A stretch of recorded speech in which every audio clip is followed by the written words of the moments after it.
Thank you all for being here once again. Tonight we're going to talk about customer service.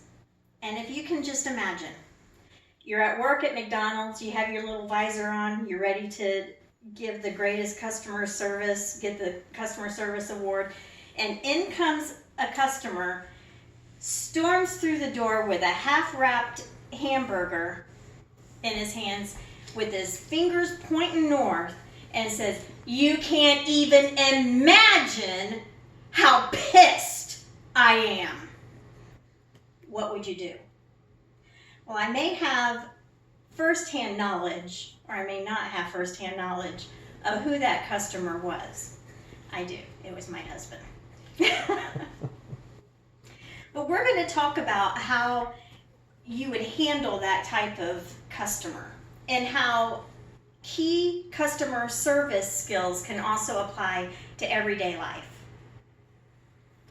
We've all worked in customer service at one time or another, I would say. Either it was our first job in a fast food joint, or we worked in a clothing store or something like that. And if you haven't, that's fine too. Just to pay attention through this discussion time and how these same key components can apply to when you're interacting with your family, your friends, your coworkers, and maybe your customer service, as it is in a lot of our classmates in class, are your fellow servicemen. Through my many years of working in customer service in the service industry, I kind of have self-proclaimed that I'm an expert in customer service and would someday even maybe like to coach people in customer service.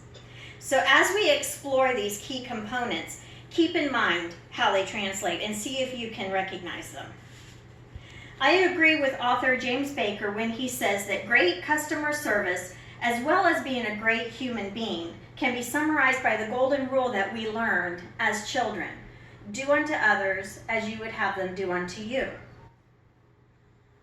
So let's keep that in mind.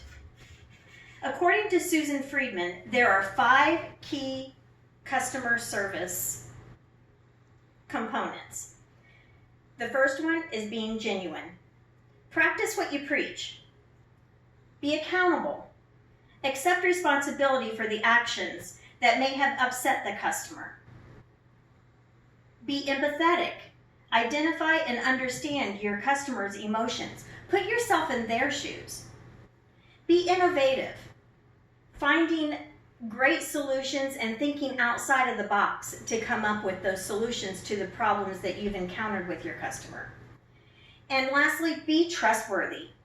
Reliability. Do what you say and say what you mean. While we discussed the 5 key components of customer service, were you listening for the clues of how those can also be applicable to our everyday life interactions with our friends, family, and coworkers? So let's review how those same key components can be applied in our everyday interactions, such as with our friends, family, coworkers, as I mentioned. And maybe even on the flip side, if you are the customer coming in, and how you treat a person working in the service industry. So again, be genuine, be yourself, and accept others for who they are as well.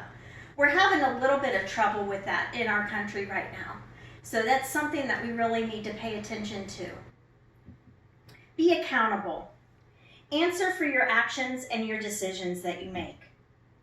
Be empathetic. And I believe that this is probably the greatest key component, is having the ability to feel what others are going through. Again, as I said, put yourself in their shoes. Be innovative in finding solutions when there's conflict. And lastly, be trustworthy. Keep confidences and do what you say that you will do. We've talked about how being genuine, accountable, empathetic, innovative, and trustworthy are key areas of customer service, but also how these areas can help in our everyday interactions. From our discussion, I hope you were able to see how these key areas are not only for customer service, but also just great disciplines to live by. Being genuine, accountable, empathetic, innovative, trustworthy are central to doing unto others as you would have them do unto you. How would you know, going back to that first illustration, how would you now, after this discussion, handle that angry customer coming in? Let's review. Be genuinely interested in what caused him to be so pissed. Be accountable to what went wrong, because obviously the customer isn't going to come in just to make your day bad. Something actually went wrong that upset him. So be accountable to what McDonald's actually did wrong. Be empathetic. Be empathetic and try to put yourself in his shoes. And when he explains and you're genuine in listening to his complaint and you're holding accountability for what McDonald's did wrong, be empathetic in how those issues that he had affected him in his life and his day and his schedule. Be innovative in how you're going to solve the problem and correct it. I've always said in customer service that you can mess up. We're all going to mess up, but it's how you make it right is what really determines when you give great customer service. So be innovative in thinking how you're going to correct that problem. And be trustworthy in that when you say that you're going to correct it, that you actually correct it.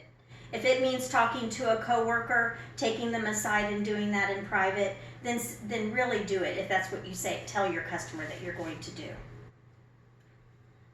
Ekaterina Walter, author of Forbes article 40 Eye-Opening Customer Service Quotes, quoted Damon Richards as saying, "Your customer doesn't care how much you know until they know how much you care."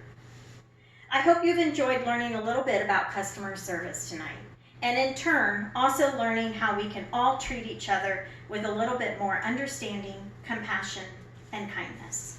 Thank you. Yay! Give us a pen.